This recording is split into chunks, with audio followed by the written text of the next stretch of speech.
This is Chicago. Doors open on the left at Chicago. Welcome to Chicago. Welcome to Chicago. Welcome to Chicago. This is Chicago. Doors open on the left at Chicago. Welcome to Chicago. Coming from the 606 Media Studios, this is the TCSF podcast with Big Z.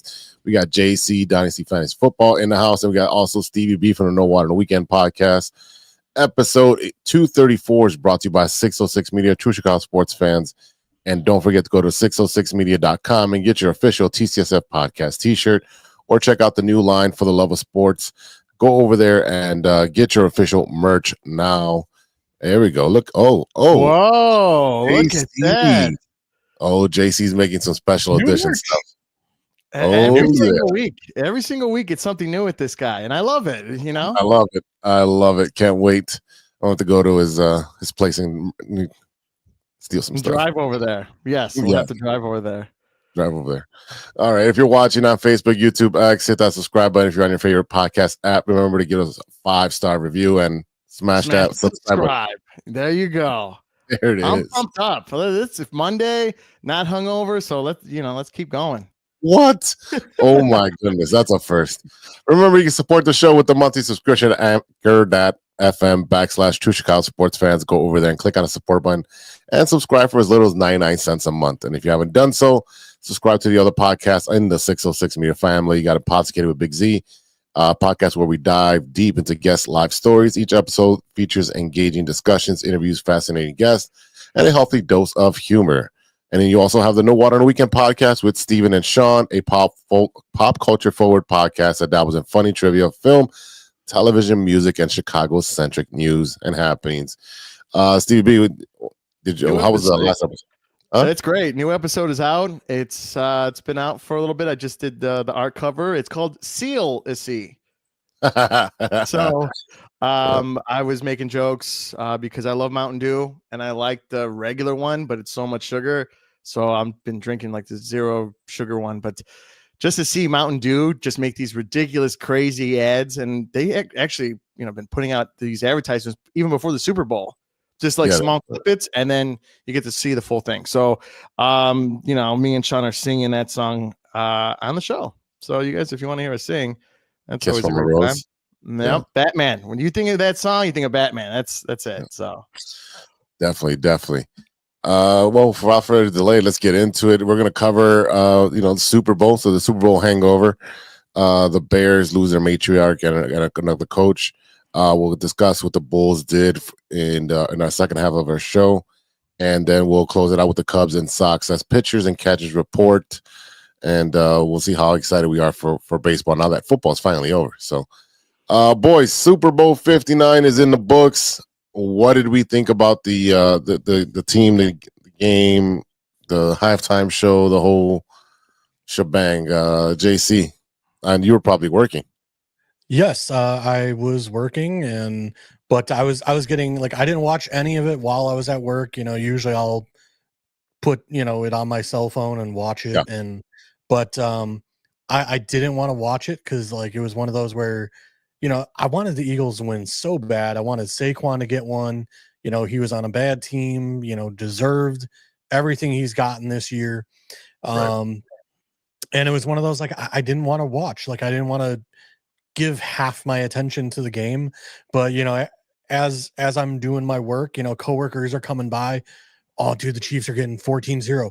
Oh, the Chiefs are 21-0. Oh, the Chiefs are, and everyone's just constantly walking past me because I didn't no earbuds in, I'm not watching the game, nothing. So everyone keeps walking past me, just ruining it anyway. But at the same time, I was sitting there yes, forget Taylor Swift. Thank you. Yeah, I think that Taylor Swift things are not. She got booed. Thank the clip. So I'm all for that. Yeah. Listen, it's one thing I understand. Pre-game, you want to talk about the family, you want to talk about Taylor Swift, whatever. But it was one of those if Travis Kelce caught 7 catches in the game, for you to pan to her 7 times every time he does something, it's enough. Can we stop, please? Yeah. Definitely. What's up, Izzy? Glad to have you back. We missed you last week. Yeah, it was great. There was not too much Taylor, and when she did show up, she got booed, which is great. I thought it would have been just like the last matchup that they had 2 years ago. It would have been a close game, but that wasn't the case. The Eagles won. Congratulations to the Philadelphia Eagles. It's always sunny in Philadelphia, kind of thing. So I can't wait to see what kind of spoof they'll make. I know they're not making episodes, but it'll be fine. I know they're actually recording right now, or are they? Oh, yeah. I thought they were done. No, I think this is going to be the last one, and I was going to pitch my idea to if I found one of them or in the street, but that's no one on the weekend stuff. But no, I thought it was great. I was watching it here. Halftime, Sean came up, and we're watching it together.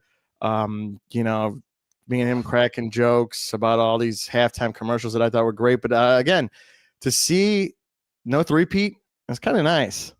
And also about the whole GOAT status of, is it Patrick? Is it Tom Brady? And I bet Tom Brady felt really good about himself leaving there a winner as well, because he's not up for debate. He's still the GOAT, in my opinion.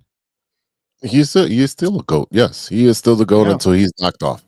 It's as simple as that. Yeah, definitely. Yeah. I think Mahomes, is a very, very good quarterback, but Vic Fangio is a mastermind when it comes to defense, and he didn't allow it. He just put so much pressure. He kind of looked like, a toddler, that stole a cookie from the kitchen and is just running around. And, he made him look human. And that's what as a defensive coordinator, that's what you want to do. You want to put the pressure on them and make them make the mistakes. And they did. You saw Patrick throw interception. He threw off his back foot. He was running around getting chased.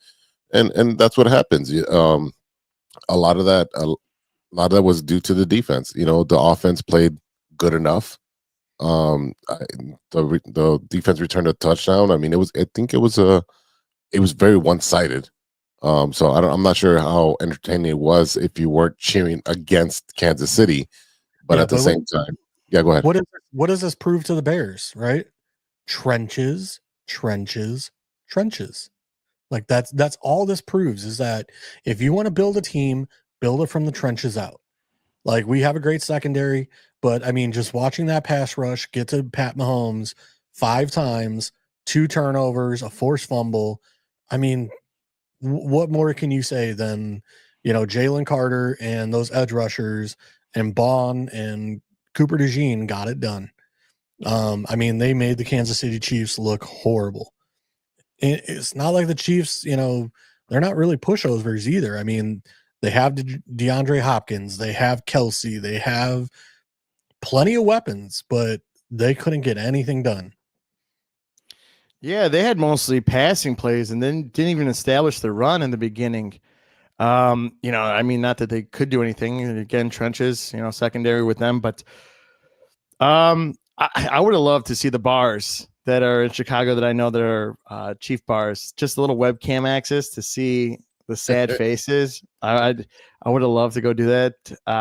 But yeah, I don't know. I just think it, one-sided. You knew off the first drive, and then when the Chiefs come, it's like they look distraught. You got them right away, and then there's only 23 yards in the first half. And it was bad football for Kansas City. Mm-hmm. They couldn't do anything. They really couldn't, and it was, I mean, we were excited because we were all for the Eagles, but at the same time, I did want a competitive game. I wanted to see, a shootout or a very close game at the end, that it comes down to the last possession. That's what you want the Super Bowl. A blowout to me, it's great. Like I said, for Philadelphia, and they won, and that's their second title. But at the same time, I did want a game that you're at the edge of your seat. And that's what I feel like the Super Bowl should be. It should be like the most competitive game. I hate seeing blowouts, especially when it comes to the final. Israel's chiming in. Apparently he had the flu last week. He says he had the chicken flu, so he can't produce any more eggs. All right. Good to know. Good to know. I mean, eggs are pretty expensive. He must have been hanging out by the lakefront where all the bird flu bodies were. I don't know. I don't know if you guys saw that article, but yeah, a lot of stay away from the lake. Stay away from the lake right now until the summer. Well, even so, stay away. Yeah, JC, who is the football guru of the group, anybody on Philadelphia you would want to pluck onto the Bears? Like as a free agent? Free agents. Not really from like free agent aspects. Isn't I mean, if I could Sweat? take one guy off the team, yeah, Sweat, I believe, but the guy that I would love to have off of the Eagles is Jalen Carter. Oh, wait, the guy that the Bears passed up twice. Passed him up twice. Yeah. I mean, don't get me wrong, Jervon Dexter is suitable for the Bears. He does a halfway decent job, but Carter is the better talent. You know, as for the Kansas City Chiefs, we all know who the guy is on the Chiefs that we want to pluck. That's Trey Smith. You know, and it's looking ever more likely that the Bears are going to have an opportunity. We're going to have to outbid some other teams that have some cash. But, you know, hopefully the Bears can get that done. We'll see. What kind of contract do you think it's going to take for the Bears to get him? Oof. Give me a few minutes. Let me look up some contracts of some offensive guards and let me see what we can. Yeah, while you're doing that, Stevie B, what you think of the halftime show? It's not like us. Not a fan. Oh. It was good, but I didn't feel like it had enough entertainment. Like not enough oomph. Like it looked like a hockey rink at one point, and then I just didn't have that like Katy Perry like fire and like I don't know like that was the whole thing. It was going against the whole music industry. That's the message that he was doing. That you're not going to tell me what to do, how to do it, and when to do it. Well, then it wasn't for me. It was a little stale. It was a little stale, and he only has a couple hits. Yeah, I was gonna say, to me, like I don't know much of Kendrick Lamar, so it's one of those where, you know, to me, like when you get an artist that does the Super Bowl, like you want somebody with a catalog of hits, like, you know, the Bruno Mars, the, you know, Maroon 5s, you know, even some of the older bands. I know the younger crowd doesn't necessarily want that, but right. I mean, even bringing in like a Post Malone or the what was it, a year ago that they did where it was like Eminem, Dre, Snoop. I think that was where 3 years it's ago. a plethora of artists, not just one artist doing a show. So like had it been like Kendrick and I don't know, name another artist. SZA was there. She did a song and then yeah, I was expecting someone else to come in. Some people were saying, you know, have Drake on there, you know. That wouldn't well. It wouldn't work. No, but I'm just saying, like, you know, a couple other people, maybe two more, you know, male, female, whichever. Like Kendrick and say Childish Gambino, maybe, you know. I don't know. I mean, yeah, go ahead. I enjoyed it for what it was, what the message was, and I did love the whole diss track was able to be at Super Bowl. I think that was phenomenal. I think production was actually pretty good. What you guys are saying is like you felt that it was lackluster in because you didn't know him. I mean, that's okay. You don't. I mean, sometimes, you know, like you said, the younger crowd doesn't know Aerosmith or whoever, you know, these older bands that come in and do it. So you're never going to appease everyone. That's not going to happen. But to your point, I could have been like, all right, cool. Who else are you going to bring out? He did have two other cameos up there. Mustard, I think, is something Mustard to rap. I don't know. This is all new stuff. You know, I'm just learning as we go because, you know, the kids listen to it. So they put me on some of this stuff. But yeah, I can see where you want an ensemble for the Super Bowl so you get a little bit of a mix of everything. I think that's, you know, it's the Super Bowl. You should have something, unless you're Prince, unless you're Michael Jackson. You know, I guess, I mean, I don't even want to say her name. I don't think she can carry it. She did have a good show, but I don't want to say her name. You know, she did win country the album of the year, but I think that was paid for. So I wouldn't. Yeah, exactly. I'm sorry. Like, not only that, they come out and they say like she had 72 writers on that album. Of course. Like, what? Like, no, it was completely manufactured. Yes. Yeah. Well, not only that, it's like, oh, like country is like such a hit right now, which like I'm not a big country fan, but I mean, you look at like Really? when there's a country album, like it takes off pretty well. Like I mean, like there are some country artists that are like in the top 10 for like, stadium sales and everything else, and like to me, it's just her jumping on a how can I cash grab, and I don't like it. So, Yeah. um, like I said, yeah, to me, like I said, like I love the Bruno Mars halftime show. That was great. I really liked the Dre. The Weekend was great. Yeah, Yeah, the Weekend was fantastic. Oh, yeah, I I didn't mean, like the Weekend, yeah. but I don't know. I also like, think go ahead. like I said, I don't. I'm being honest. I don't know much of Kendrick Lamar's music, but to me, it's like I don't mind he has the opportunity to do the Super Bowl, but like I said, like okay, maybe he does 2 songs. Childish Gambino does 2 songs, and then bring in one other artist that does 1 song. So it's kind of like not just one person's catalog that isn't that strong or not that known, Hmm. or even like I would love to see like a collab of like, hey, you bring in like some band and like they do hits of another band, you know what I mean? So they're not singing their own music, but they're singing hits that everybody knows, and they're doing some kind of cool cover of somebody else's music. Like I would enjoy that.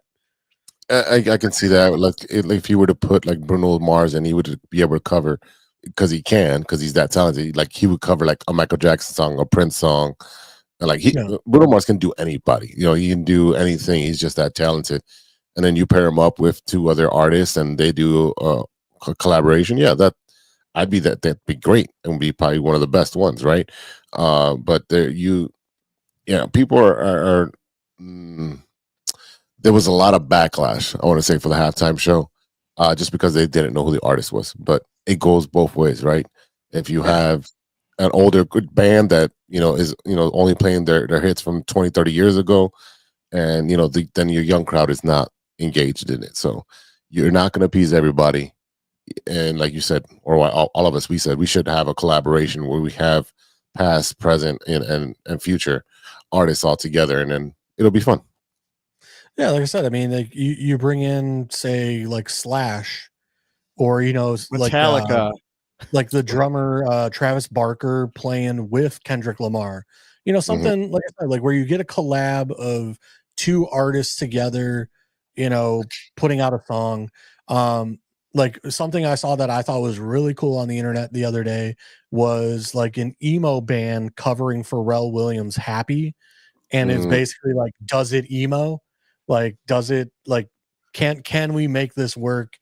Like take his song and make it into like an emo version that would sound really cool in like an emo like setting. Yeah, I did hear a Selena, so this dude on Instagram, I should have followed. I kept once I opened my app and closed it, then I lost him. He covered Selena, so he did like the first beginning of the song, and then when he's about to get to the chorus, he makes it all emo from there on. So he's just like screaming, and but it sounded great. Like, yeah, I'm like, it works because anything that's a romantical song, you can make it into an emo song and just make it get your own. So it'll work. So yeah, I mean, I'm down with that. Yeah, like I said, to me, it's just one of those like there's so many great bands out there that, like I said, like Blink 182, or even some of these other bands, like Travis Barker plays with people all the time, and like even Post Malone right now, Post's doing kind of a country whatever with Jelly Roll. They're doing like their own tour right now. So like I said, I mean, like as long as people are genuine about it, where I don't think Beyonce is very genuine about going into a different genre. I think it's, like I said, I think it's just a cash grab personally. Well, that's exactly what Kendrick Lamar was kind of with his shows, protesting like the machine's not going to do this. They're going to tell me what to do, how to do it, and so forth. You know, he was talking about like those type of artists like Drake and so forth, where they just push it out because they have the labels pushing that cash cow, you know, to the radio stations and everything. And it's just like, you're not going to tell me what to love. You know, if it's good music, it's good music. It'll be, if it's out, it'll find its way to the top. Yeah. No, but I will add this. I did see that, you know, the whole Drake, Kendrick with Serena Williams. Serena Williams. I wanted to say Selena because you said Selena, and then I'm like, no, that's not the right name. Serena Williams. I thought that was hilarious. I didn't even know who dated her. I didn't even know that. Way to troll. I applaud that. Yeah. But yeah, I mean, like I said, you know what? My biggest thing is, as long as the person sounds good, puts on a good performance, I don't care. Like, to me, the worst thing is to put somebody out there singing the national anthem. Oh God. And they sound god awful. Like, their voice is messed up. They're like, I think I watched a New Year's Eve show, and it was like Mariah Carey live in like Times Square, and she just sounded horrible. She sounded horrible. Her mic went out. Her earpiece went out. Everything went out. And it was just like, no, like, I don't care that your earpiece went out. Like, take it out, and like, you, like, as a performer, you know. But she doesn't perform that often. I don't know how she deals with her vocal, you know, keeping up with stuff, you know. But my whole thing is just put somebody out there that can perform, you know, and can put on a good show. That's all I care about. You know, like, to me, half the time, you know, halftime, I get up and grab some snacks, grab another beer, grab drinks, you know, like, the performer, like, it's kind of background noise to me. So, like, it doesn't really matter. I don't care. I think Prince was like the last one that I was like, no, I got to sit here and actually watch this, you know, halftime show. Yeah, I would say Prince and Michael were for me, the two top performances. I mean, there's been a lot of really good ones, and there's been a lot of lackluster ones. But definitely the Prince one, when he sang Purple Rain and it started raining, like, you can't write a script that way. Like, it just, that was fake rain by the government putting it down. So cloud seeding. Yeah. Also, during that halftime, I saw like maybe 2 minutes of it, or like, then I came back because me and Sean, he had to go downstairs and use the restroom, and then so did I. So by the time we came back, it was like kind of the end. Then I rewatched. What, you didn't cross streams? No, we don't want to cross that stream. After eating pizza and salsa and chips and drinks, and yeah, so yeah, so you know what we're doing. If you don't know, now you know. But no, other than that, it was fine. Like, I was just ready to get back because it's a long half. Like, that's a good 25 minutes. I think it's 40, no? I don't know. It was a long one, and I was like, man. I mean, yeah, the performance might be 20, 25 minutes, but I know it's like halftime's 40 minutes. Yeah. So on and off the stage, take the stage down, everything else. Getting back to some football stuff, I did look up the contracts. Beautiful. So the top paid guard in the NFL right now is Landon Dickerson from the Philadelphia Eagles. He is making $21 million a year at 4 years, $84 million. Okay. So pay the man 25. No, I wouldn't jump to 25, but I would jump to somewhere between 23, 24. You know, maybe a 5-year deal, or maybe he does want the shorter contract and a 3 to 4 year deal. Because he is still young. He's 25. So if he wants to do like a 3-year deal and still get another contract after that, you know, we'll see what he wants to do. But you align it with Caleb's contract. That's what you need to do. Everyone should be aligned with Caleb's contract. But I mean, that said, I mean, you know, looking it up, offensive guards, not that expensive at $21 million as the top paid guard. So that's affordable. I would say that's a doable contract for the Bears, and that would still leave us with, you know, 38 million because I think we're at like 65 or 64 million in cap space. It's almost 66. Yeah. Yeah, we're somewhere in the 60s. So like I said, that still leaves us somewhere around 40 million, 38 million. That's So probably like just two don't more play around. people, and that's it. Well, the other person I mentioned was Ryan Kelly. He's a center out of Indianapolis. There's another center out of Atlanta. But if you can pair those two guys up and walk away with Will Campbell at 10, that completely restructures the interior offensive line.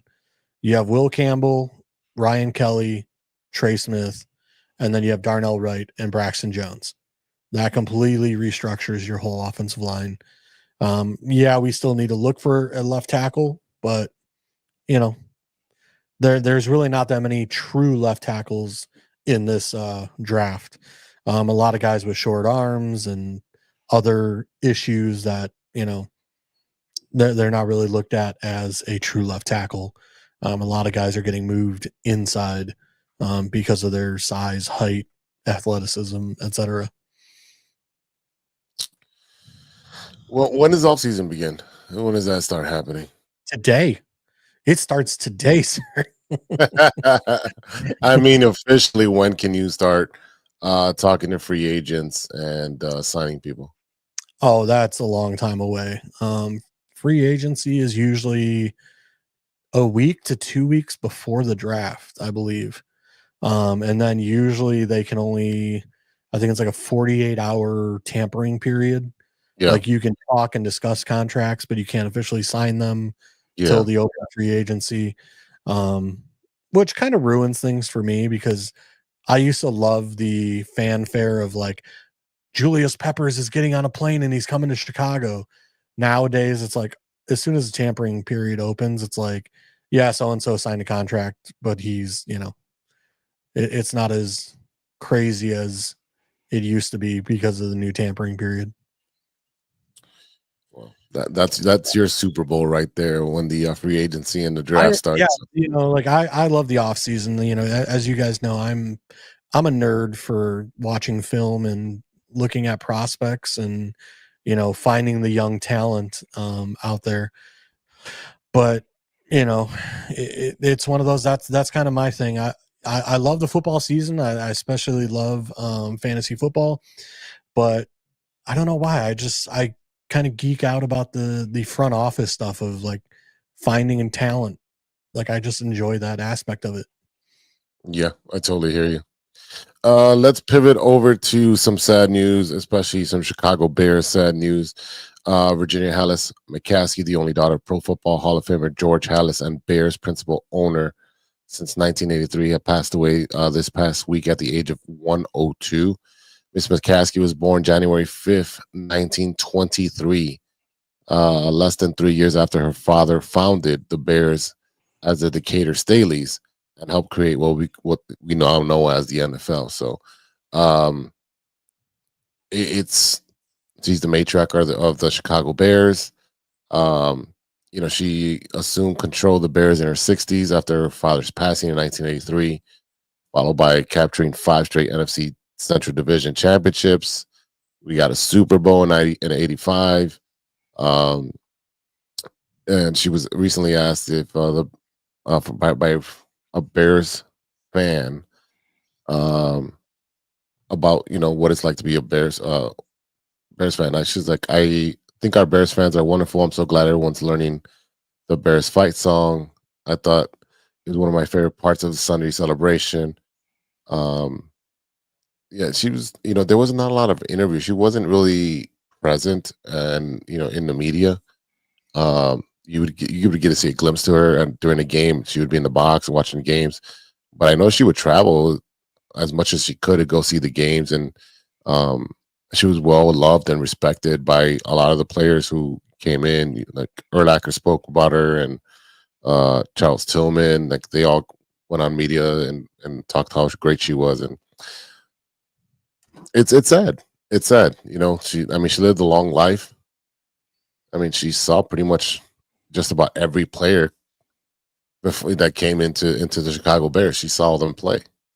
So Any words, boys, on Virginia McCaskey?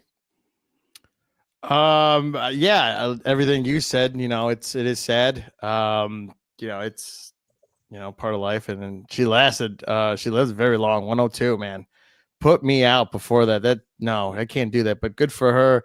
I just see what's going to happen. I know they're making arrangements to see who's going to be in control in that, and we'll find out shortly about that. But yeah, I mean, every photo, every glimpse, she'd be at spring training, I think, this past offseason or a couple of off seasons, and always a smile on her face. Any picture, she always looked glad to be there. She talked to everyone I know of, and just genuine and very humbling woman. So I think that's something that everyone also appreciated, because she wasn't like, mean owner, or like didn't want to talk to any of the fans. She was present, she was there, she was nice to everyone. So I think that was really sweet. JC? I'll say this to the Bears fans that, I know we're all critical of the Bears, and we're all fans. We love the Bears, but to anyone that, celebrated this situation, shame on you, because you know what?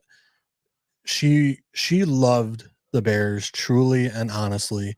It was something that brought her great joy. And I'm sure that she wished she had won more than one Super Bowl, but unfortunately, where her father was a great football mind, she grew up and probably wasn't given, all the knowledge that it takes to be, a great football mind like her father. She ran things the best way she could. She tried to put people in place. Unfortunately, it didn't work out. And that said, there's plenty of times and plenty of people that spoke very highly of her throughout the league, and how much she meant as like the matriarch, as one of the original teams in the NFL. You think about how many teams have gone through 2 or 3 owners now. I mean, the Jacksonville Jaguars are a new organization, and think about it, they've had more owners than the Bears, and the Bears have been around forever. So it's one of those where you sit there and just say, look, we understand that, you wanted, believe me, she didn't want to sit up in that booth and watch the Bears lose. No. She was very vocal a couple of years ago, when we brought Nagy in, that her goal was to see a championship before she passed. And unfortunately, it just didn't come to fruition.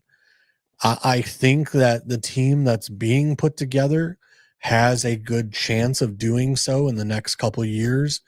But that said, only one team can win every single year. And it's a tough road. And as we see, it's the team that gets hot at the right time. The Eagles, that was them. I mean, the whole playoffs, they destroyed every opponent they went across, and that's kind of the mindset that the Bears need to find, the type of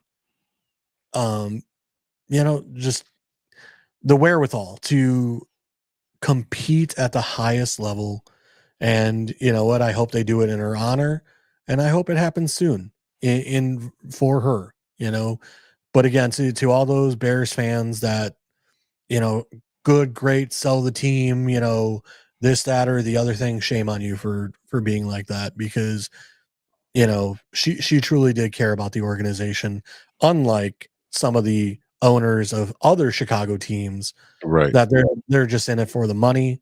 They're just in it for whatever, because you look at the Bulls, the Sox, etc., where, hey, all we got to do is put out a mediocre product and we'll make millions of dollars every year, and that's all we care about.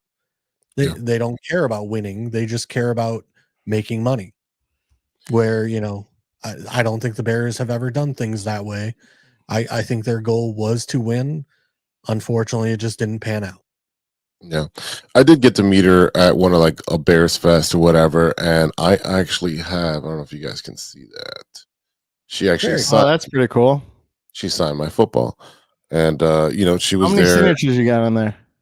Let 1, 2, 3, 4, 5, 6, 7 on this one. Tom Thayer. I can't read that one. Jim Hillenberg. Can't read that one. Oh, is that Keith? Keith, number 78. Keith, was it? I want to say Keith Van Horn, but that was NBA. I can't remember his name off the top of my head.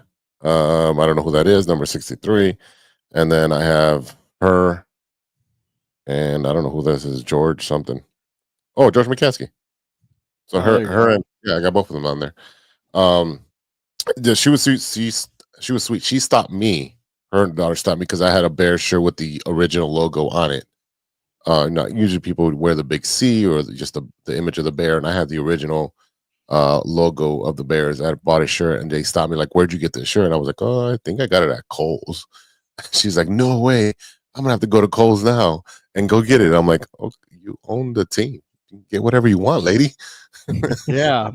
I so happened it was every time I go to one of those fests, I usually bring a book bag with a bunch of like footballs, baseballs, whatever, because I know I might bump into somebody and they sign something. So I was like, "Hey, would your mom like sign my football?" She's like, "Yeah, come on over."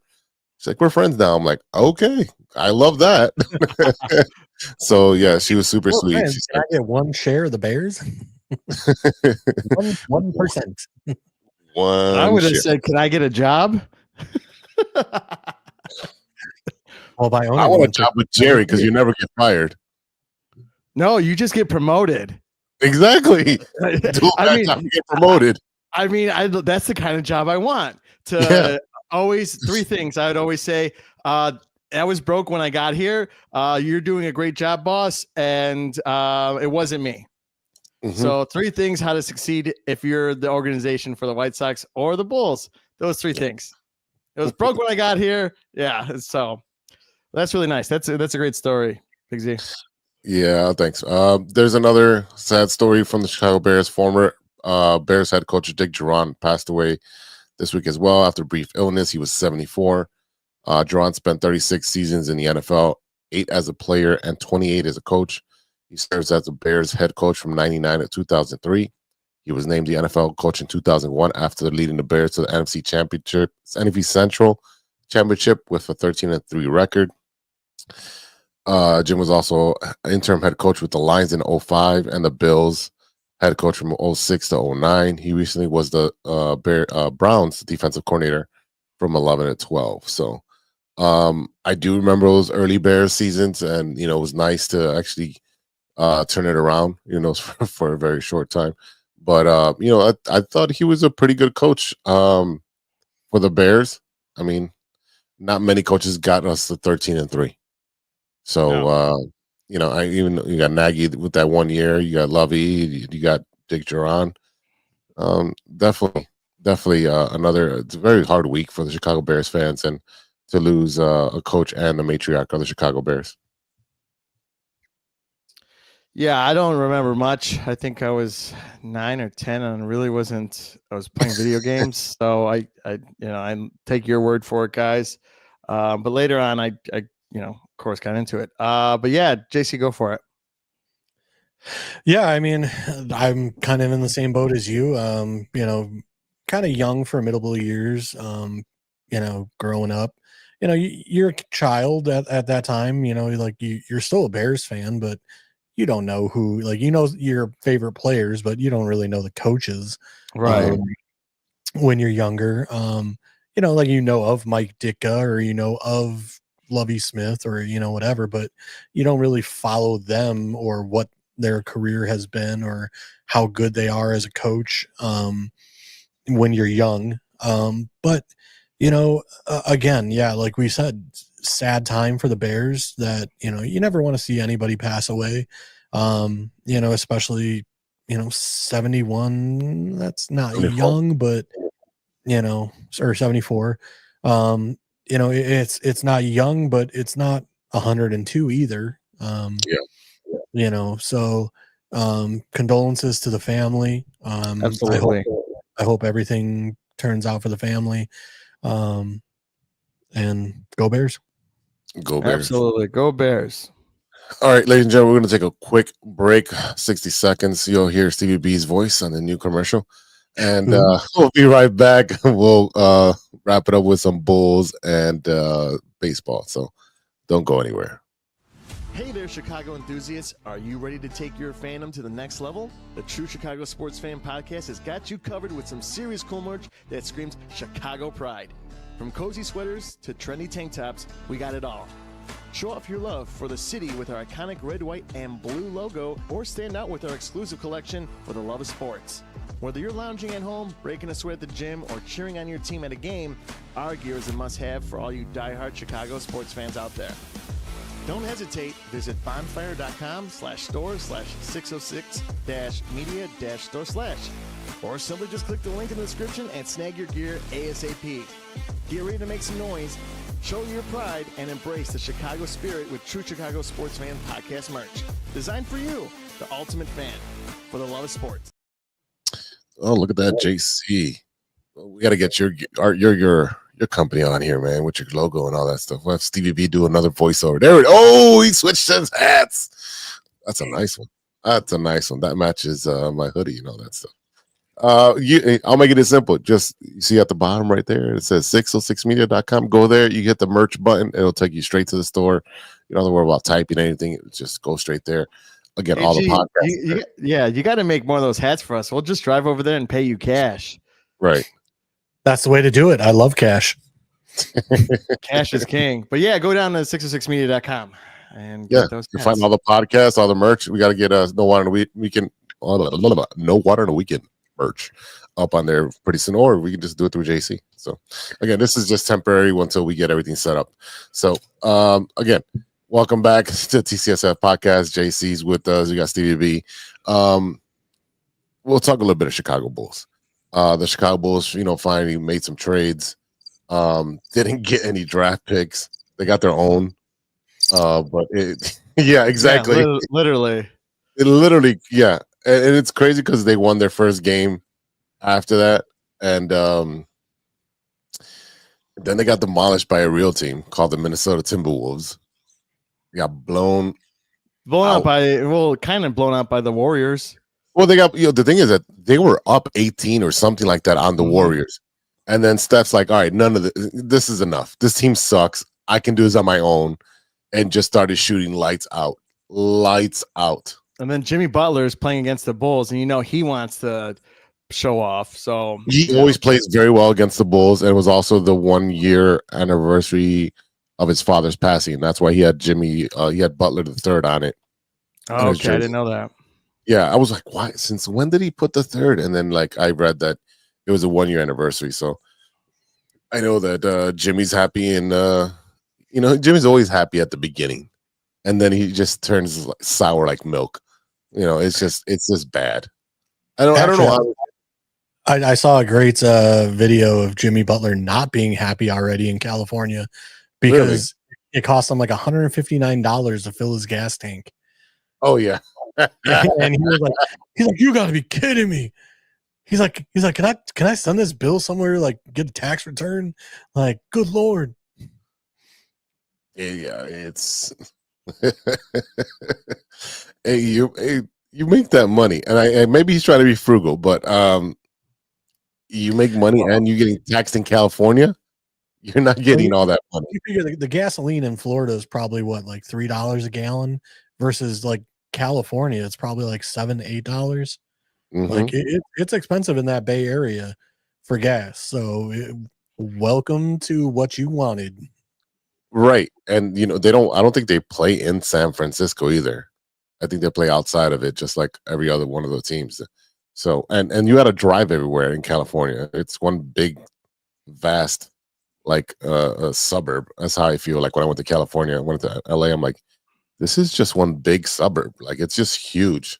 Where like Chicago, New York, Boston, there's I know they're very older cities, but there's like a rhyme and reason. There's it's a grid, or there's structure to it. Over there, it's just we're spread out everywhere. Well, anyways, he's got money. He can deal with that. The Bulls received guards Kevin Huter from Sacramento in exchange for Zach LaVine and draft considerations. We got Trey Jones, guard Trey Jones, forward Zach Collins, and draft considerations from San Antonio, which is their own pick, which would have been fine because it would have fell off because it was top 10 protected. We're not going to get higher than, we're not going to get 10 pick. They waived Torrey Craig and Chris Duarte, who they signed this year. They signed Chris this year. He didn't get much playing time anyways. So now we have like 12 guards on this team with Ayo, Cody, Lonzo, Giddy. Jesus, it's like, what are we doing here? What's the direction? And I feel like they don't know what they're doing. And we re-signed Lonzo to a 2-year, $20 million extension. Again, like we just said, you're failing to success. I don't play for 2 years. We're going to reward you with another 2-year contract. Come on down. Hey, Patrick Williams, we got $90 million. Do you want it? Hey, yeah, sure. Of course. Why not? What is this admin doing? AK needs to be fired today. Actually, they should have been fired last week for the inept of making trades. Honestly, though, if you think about it, 2 years, $20 million, that's not a bad contract. I mean, considering that like some of your bench guys are getting paid 16, 20 million. Yeah. You know, like I said, it's not a terrible contract, but at the same time, you know, it's an insurance of, you know, if Giddy gets hurt, you know, you still have someone behind him. But yeah, to have 12 guards on the roster or whatever it is, like what? Like, what are we doing? But you know, to not get rid of Vooch, like what are we doing? What happened? Apparently that the highest offer was like a second round pick. Like I understand that Golden State pulled the trigger on Jimmy, but wasn't Vooch part of that? In like everybody was saying like Vooch to Golden State was like the best option, and now like, you know, it fell apart. It fell apart. It's as simple as that. It just fell apart. I'm looking at it right now. All right, so they got Lonzo Ball, Javon Carter, they got Ayo, they got Josh Giddey, they got Kevin Hooter, whatever his name is, Trey Jones, Kobe White, all guards, and then a bunch of very small forwards that are 6'6", 6'7". I mean, Vooch is not even a true center. He's 6'10". Who's the other kid that we got? Adama Sangono. He's the center. He's 6'9". Like, we don't have any size, so we can't rebound. We've got a bunch of guards, one ball. I understand we wanted everybody to get traded, but we also wanted value. We wanted trade for value and some picks so that way we can restart another rebuild. But it's like they can't even do that right. They can't even tank correctly. No, we were involved in a trade that had a lot of picks. They just didn't come to us. Yeah. So it's like, what are we doing? You know, like, and I understand like the value of Zach LaVine was not great. You know, for whatever reason, the NBA is down on him, you know, and probably deservedly so.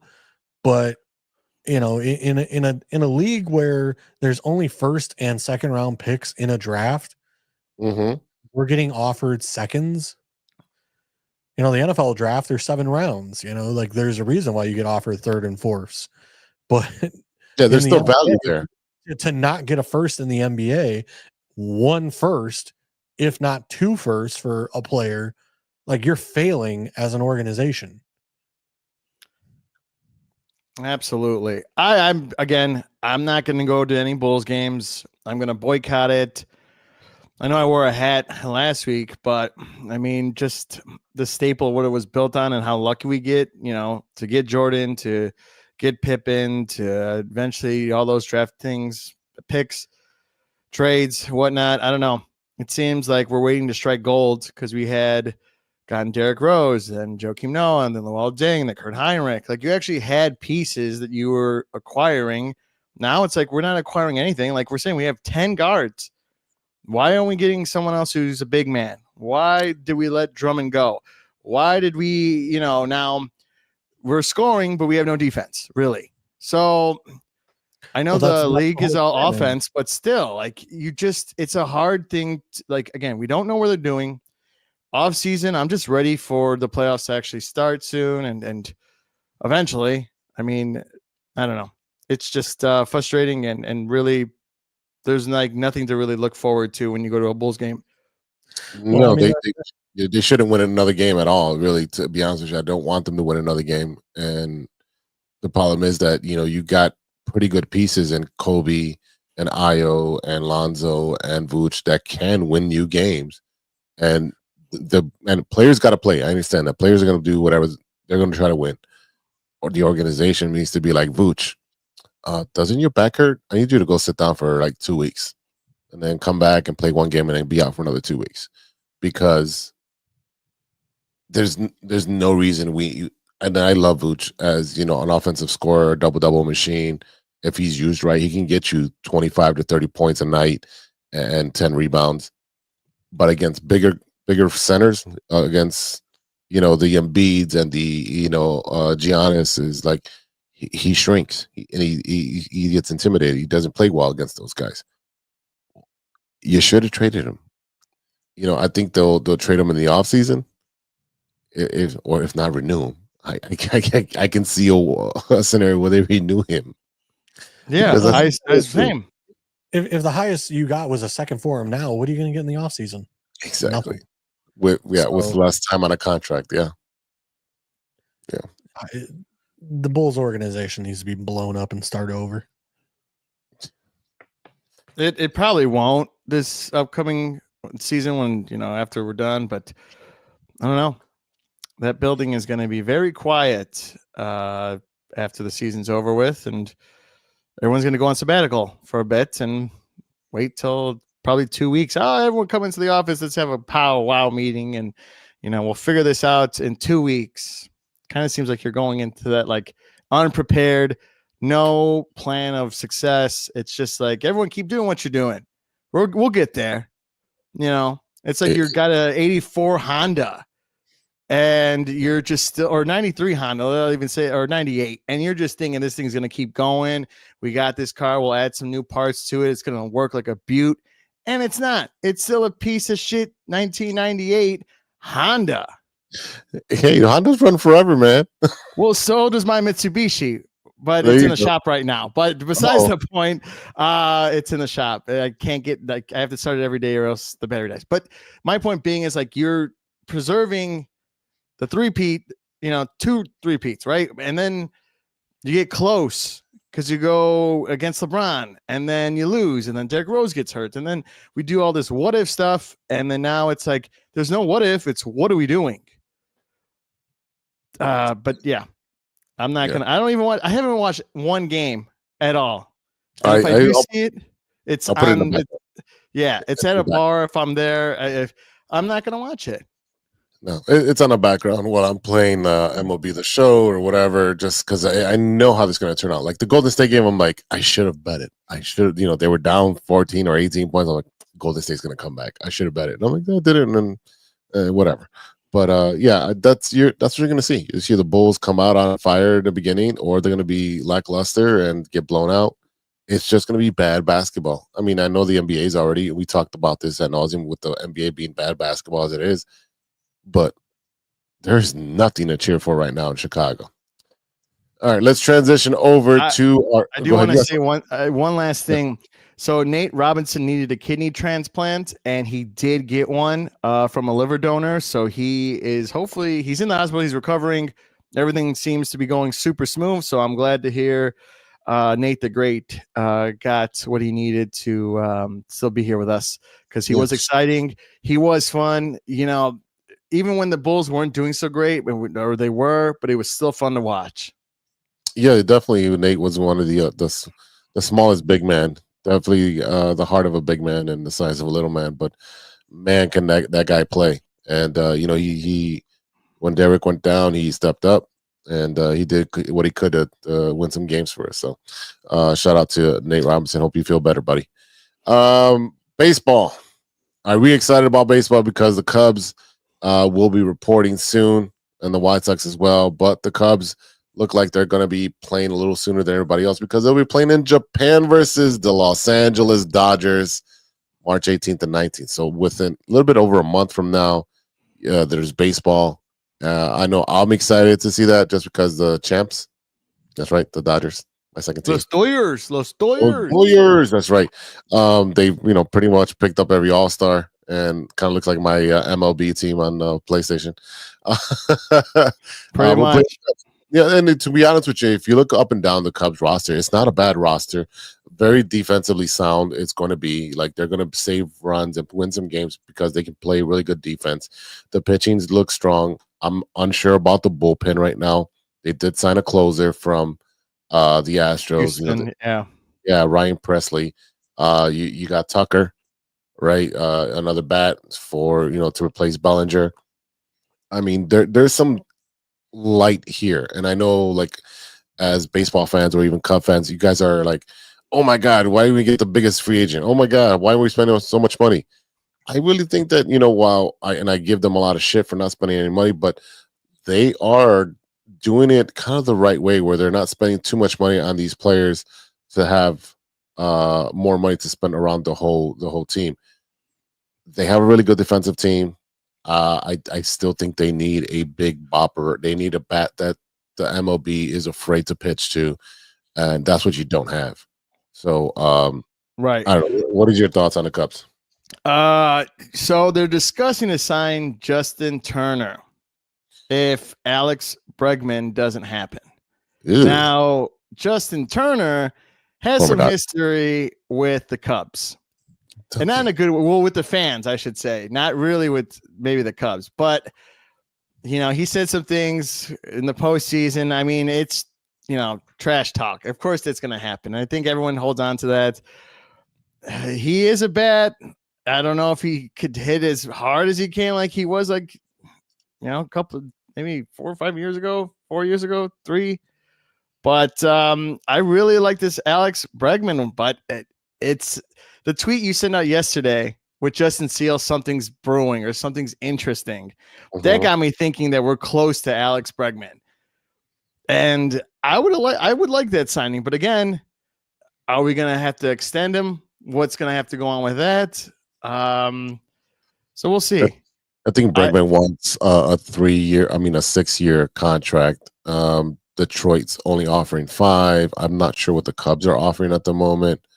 I think they're doing like a 3 with opt-outs or something like that. So he's got some options. And I think because a lot of the baseball players right now, especially Boris clients, they thought they were going to get a big bag. And now they're getting 1-year contracts and a lot less money. You saw Pete Alonso. He could have got a huge extension, didn't sign it, signed a short-term contract for less money.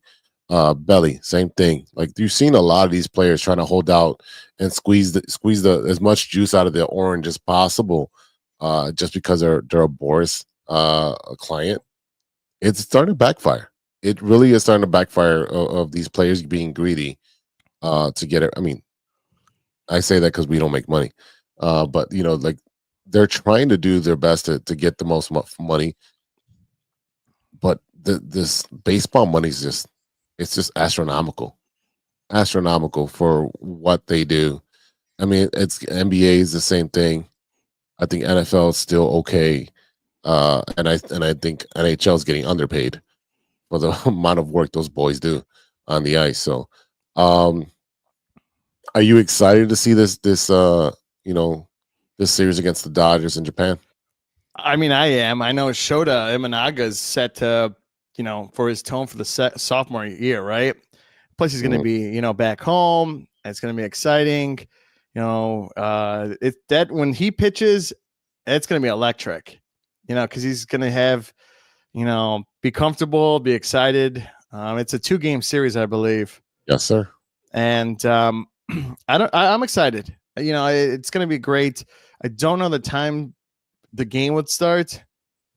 I don't know what time zone, or I know what time zone, what time it is over there right now, and what time the game would be, because for them it'd probably be a night game, because I don't think it would be a day game. I think it would be a night game for them. But again, with the roster moves, I think we have a solid core. I think we could win 88 games if everyone stays healthy and actually has the hitting bug. I know last season everyone just taking too many strikeouts. They were walking a lot, but they weren't, getting anyone mostly runs coming in. Or if one day they did, they would have 8-10 runs, and then the next day they'd have 1 or 0. I think that's the thing that was hurting us, being inconsistent when it came to batting, where we're swinging at. Look at the pitch count, not worrying about, just always hitting out the park. We're playing smart baseball, at least easy, traditional baseball, getting across, stealing, just, I don't know. It just felt like it was great in the beginning, mid-season, started falling apart, and the end of the year, it's like, what are we doing? We're done. Those games will be a 5:10 a.m. start time. 5 to 10, huh? 5:10 in the morning. That's when they'll be starting. So, oh God, that's the time I'm going to bed. Geez. Well, today where the sun was already up. Yeah, not a good day. But yeah, so I mean, I'm gonna have to watch it. If I get a job by then, maybe I would listen to it on the radio before, but I'm excited. I think it's gonna be great. Do I think we're gonna take both games? Absolutely not. Do I think we can have a chance to win one? Yeah, I think one. I think one. So another thing with the Dodgers, are they going to do the ring ceremony? Because they usually do it, but they're not going. They're going to have to wait till they come home. They'll do it when they get home. Right, they won't do it. So what is it? So then are we both the home team, or is it one home game, or it doesn't even matter? It doesn't even matter. So yeah. I just think it's gonna be fun. I'm gonna text you in the morning. Wake up. Let's fight. Are you gonna share that password? Or you know what? Never mind. I'll get the instructions from JC. There you go. I'll pay it for a couple months and then see where that goes. But I mean, right now it's like there's nothing. I took it off. Right now there's just highlights, Chicago Sky, and right now scouting reports a little bit. Do they not? Bang! Do they not have don't they have like Northwestern or one of the colleges being who's gonna watch that? I'm not gonna watch that. I'm not here to be watching college sports. Like, I'm here to watch the Cubs. I want to see some interviews, but and then it goes back. College sports. Illinois college sports are horrible. Both basketball and football teams are pretty good. What are you talking about? No thanks. We don't cover here because we don't have enough time to cover all that. I mean, it's like a 2-hour show. Name one Illinois school other than Northwestern that's like in Ohio and Alabama, a powerhouse guard. No, like, we don't have any powerhouses. We get in Illinois that's like a powerhouse, or like gives like Notre Dame is the closest thing to a Illinois sports team, and they're not even in Illinois. No, they're not.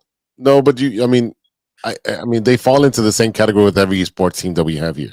They'll do a pop-up championship or a pop-up really good run, right? You had every couple of years in the NCAA. Yeah. Northwestern will pop in every couple 3-4 years. Same thing. Yeah, but again, to me, it's one of those like, I'm not paying to watch them. No.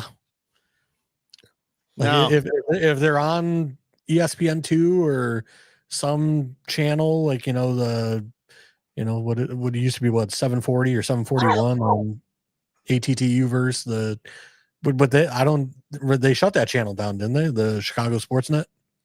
Oh yeah. It's something else right now. CHGN SN. or SN, yeah, or SN. What? No one's paying for that either. I get it over the air on 62.2 and 62.3.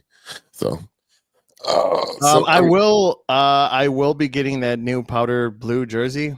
So I knew you would. Like I said, I don't want to, but I gotta. I don't want her, but I need her. Okay. I told you he was gonna I know. I even said it was gonna happen. I was gonna get it. I was gonna fight tooth and nail. but I gotta have it. You know, just gotta I have it. like the colors, but I don't like the font. I'm not a fan of that kind of weird vaudeville font. Hey, well, it comes with a story behind it, but yeah, I mean, I just want to like look cool and like look hip. Is it better than the last one? The Wrigleyville one, and I think it is. Honestly, I think it is. I think it is. I liked, because when I'm playing the show, I like wearing those because I would have like the baby blue long socks on my player, right? Because I think the color scheme is kind of like no water. It's that dark navy and then that light blue, right? And I like that. But then also it's like the new ones, like it just looks good. I mean, the font, yeah, it has a story, but that color of it looks great. Mm-hmm. And I might get a hat, not at the same time, but just one step at a time. But God, I think that I'm not going to buy something from them, and then they sucker me back in. Like it's going to be like a $13 or $15 hot dog next season. I guarantee it. But I might as well bring my hot dogs, cook them here, and then take them in my Uber or drive over there and eat hot dogs at this point. You can you can take food in there, can't you? I've seen families do that. Yeah, I used to. When I was in high school and I would go over there on a weekend, I'd go to the old McDonald's across the street. Now they tore it down, but they still have McDonald's. Wait, you went to McDonald's over Taco Bell that was there? Okay, if I was with a girl, I was not going to be eating Taco Bell because I would have to go downstairs. Okay, so I grabbed the safe, but hey, let's go to McDonald's. That is quick and fast. Got to get the high C, man. High C every time. But I see orange. Yeah. So, but yeah, I think you still can. But they look in it. Then they might snag a couple fries. But yeah, I don't know. JC, are you excited for the season? Are you happy? Are you pumped up as much as I am? Because I'm ready for baseball. Even though we might be disappointed, we might be an 88 team again. I don't know. Yeah, I'm ready for some of these prospects to start coming up for the Cubs. The pitcher that was supposed to come up last year, Horton, I think it is. Cade Horton. Yeah. Mm-hmm. Yeah. Like I'm ready for him to come up and show what he's got. Whether he's ready or not, we'll find out. Now they're talking about the third baseman Shaw potentially being the starter at third base if we don't, get Bregman. We'll see. Like I said, to me, it's one of those we got to start doing something, and whether Shaw's the guy or not, we'll find out. But at the same time, like, the Cubs I think they have made really good moves. They brought in great pitching and bullpen and everything else to at least be better than what it was last year. And like I said, hopefully we can be more consistent. I think Bellinger was part of the issue of, inconsistency. He would play very well for a couple of game stretch and then disappear, and then play good for a couple of game stretch and then disappear. And that's kind of how the whole Cubs team was last year. And, for a team that plays in one of the smallest fields in the MLB, I mean, we got to put points on the board. I went to a game last year and it was one of those, like, every hit that the Cubs had went directly to, like, the fielder didn't have to move 2 feet to the left, 2 feet to the right. Like, they just stood exactly where they were, and that's where the ball went. So, I've always been a fan of small ball, getting on base, moving the runner. Seeing home runs is fantastic. It's exciting. It's whatever. But at the same time, when you live and die with the long ball, you can die pretty badly by not being able to hit homers. That's what happened with the Yankees. Like, they had big time hitters, but they weren't getting even on base or hitting home runs. And then even if they had people on base, they couldn't move them over or get a home run. And the weirdest thing is Rizzo is still unsigned. I'm not saying that he has to come back. I'm just saying it's shocking that no other team wants to grab him. It's because he's consistently hurt. That is true. I was going to say consistently hurt. Plus, but how does what's his face? Moncada got a deal with the Angels. He's younger, and it's the Angels. They're not going anywhere. They just need to fill their roster. It's for $5 million. I mean, him and Tim Anderson might be playing together for the Angels. So, I mean, sometimes a change of scenery works out for some guys. And I mean, this is a good transition. We're going to talk about the White Sox. A lot of those Sox players are starting to see what it's like in actual real life. You got your Eloy went to the Orioles, then he got demoted. I think he might be in Tampa Bay. Moncada and Tim Anderson are with the Angels. I think Galvin Sheets is somewhere in the West Coast. He just signed something. Especially for like the Moncada, the Eloys, those players were highly touted when they got picked up, drafted, international pool, whatever. They were given big contracts for no production.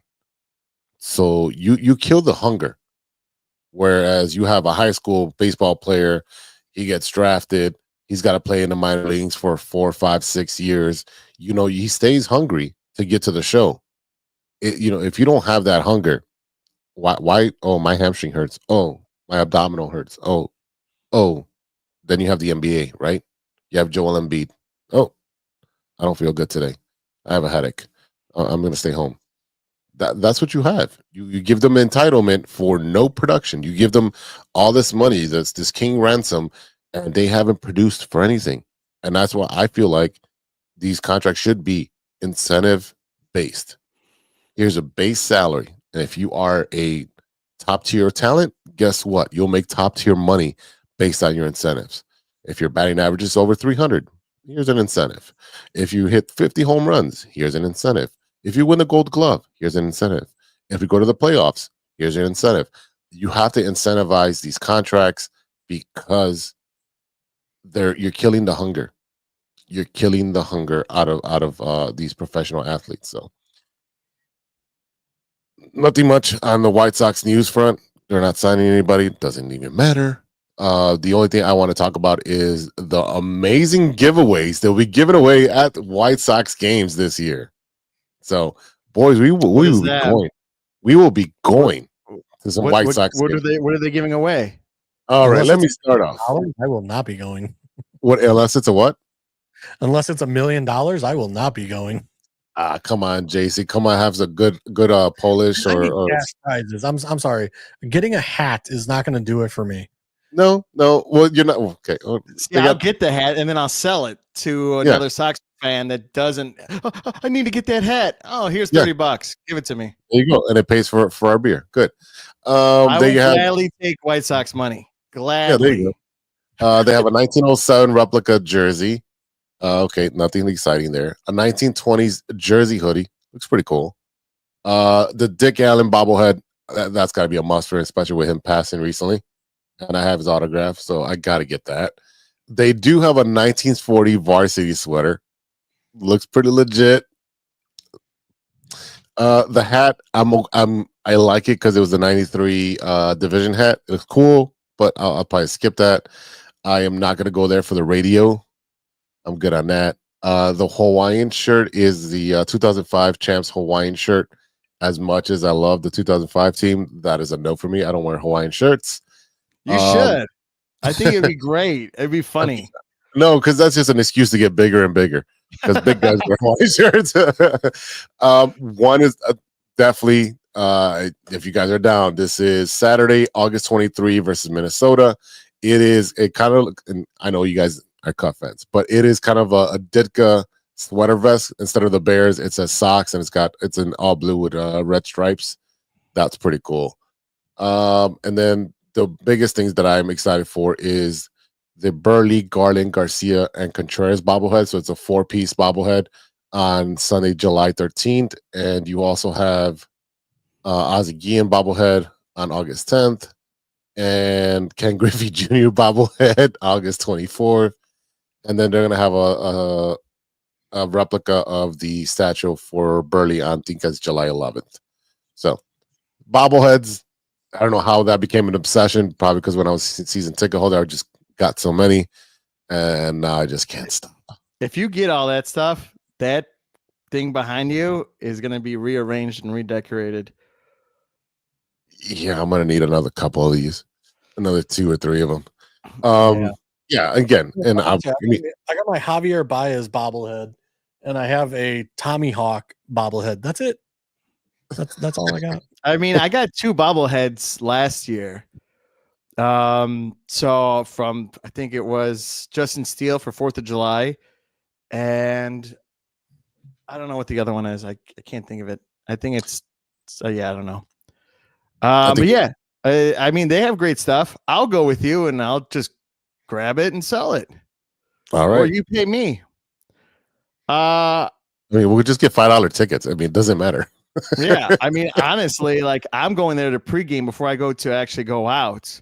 You know, eat, drink, and then hit the night out. It's cheap. It's a good pregame spot. You know. Yeah, it's one of those like I would be opposed if the game's $5, but at the same time, it's just like I don't want to get shot inside a stadium. Like, Whatever, man. It's bring your own G. Bring your own.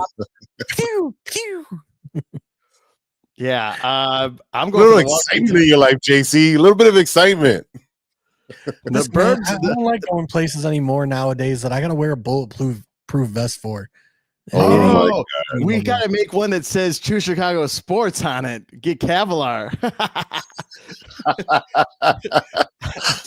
JC, work on that magic. You know what to do. I'll make it. Oh my god. But yeah, I just think I don't know. I'd go, and their food's great. I'm not gonna lie. Their food and drink specials. I will say that is like you got me there. That's all. Especially with chicken tendies. Yeah, the walking taco. Give me that hot dog with the onions. We do that every time we go. And then we get a beer. We get in there. Yeah, that's the first thing we do. Yeah. But it was funny. I went to more White Sox places with Big Z than I was going to Cubs games. I'm like, why is it? Oh, well, because the days I want to go, like they're super expensive, or I have to wait till like the 3rd or 4th inning, and then someone just wants to give me away for $25, and then I'll go in. That's still expensive. $25? I mean, yeah. I went to one Cubs game last year, and I forget what I paid. It wasn't maybe like $60 or something like that, but I mean, I was pretty close to the field on the third baseline. But like I said, when it comes to giveaways and stuff like that, like that doesn't really entice me to go to a game. It's more of like, is it going to be a good game? Like, am I enjoying it with the people I'm going with? Is there good food, good drink, that kind of stuff? And like, automatically, it's like, no, the game's going to be horrible. Like, like I'm going to have to sit through 9 innings of this. Like, oh, you don't got to sit down through 9 innings just till they cut off the beer. A lot of beer. I mean, I always have fun. We're walking around watching the game from outfield, standing. There's a lot of room that you can move your arms because sometimes like the area is all packed and you don't want to be sitting there for that long. Get another hot dog, grab some more food, and pray on a win that you don't have to use a stall. But just the Cubs game I went to last year was one of the Cubs games where Javier Baez had returned, and it was basically Javi was up to bat, like it was like he was like the last person at bat and struck out, and we won the game, and it was like good. Swung at a pitch in the dirt, like just like you did as a Cub. Yeah. Another I player. mean, he had his moments. He had good moments. Not as many bad. He had bad moments. Javier Baez as a defensive player, amazing. One of the best tags of a shortstop. Anytime, any player. Like I said, he has a very quick tag, but offensively, that guy cannot stay away from a pitch low and away. Yep. And he's too expensive to send down or cut, so they're stuck with him. All right. Good time right here. And I think I might be going to a Bulls game on Wednesday because it's free. We just talked about this. It's free. It's free. Sell those tickets. They're not even mine to sell. They're free. Sell those tickets. I'm gonna have to break someone's car window, leave them there. Yeah, just like the Jeeps, just like leave a duck with the tickets. You know what? I still haven't got ducked, and I'm fine with that. I don't need to get ducked. Really? Yeah, I still have not got ducked. I actually seen pictures like I'm on a bunch of Jeep pages, whatever. Someone actually left a frozen duck from the grocery store on the damn Jeep. I'm like, okay, that's cool. That I can take. You make a good duck. It's gonna taste good. Man. Some beer can duck. We got There you any stirring the pot topics or? I will If you just got say some- this. Valentine's Day is around the corner, guys. So be sure to not do anything for your special loved ones. Besides, go see Captain America: Brave New World hitting theaters this Friday, Friday the 14th. Do yourself a favor and promote this movie as much as you can. I know me and Sean have Thursday at 3:30. Me and Sean will be at Regal. We're gonna do some content and get our thoughts before we go in, and our reactions when we come out. No spoilers, of course. Then we have to run over to bowling because we have bowling at 6:30. So if you want to listen to One on the Weekend, I give you my guesses and what I think the last only one post-credit scene that is going to be there. So you don't have to stay for the whole thing. I'm going to, but people lie, so there might be two. I don't know. But there will be one post-credit scene right now. So if you want to listen to what I think it's going to be, go now after this, go listen to No on the Weekend, Seal the Sea, and check it out. So that's all I got to say. Are you really excited for this movie? Yeah, I really am. Because I think it's going to connect to now how we have to rebuild the Avengers, right? Because now we're getting too close. Thunderbolts had a trailer, if you didn't see that, yesterday.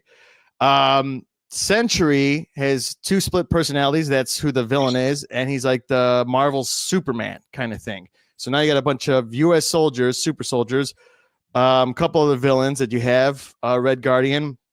So you're going to see how that goes. But there's an asterisk in that for a reason. And Thunderbolt Ross is the president.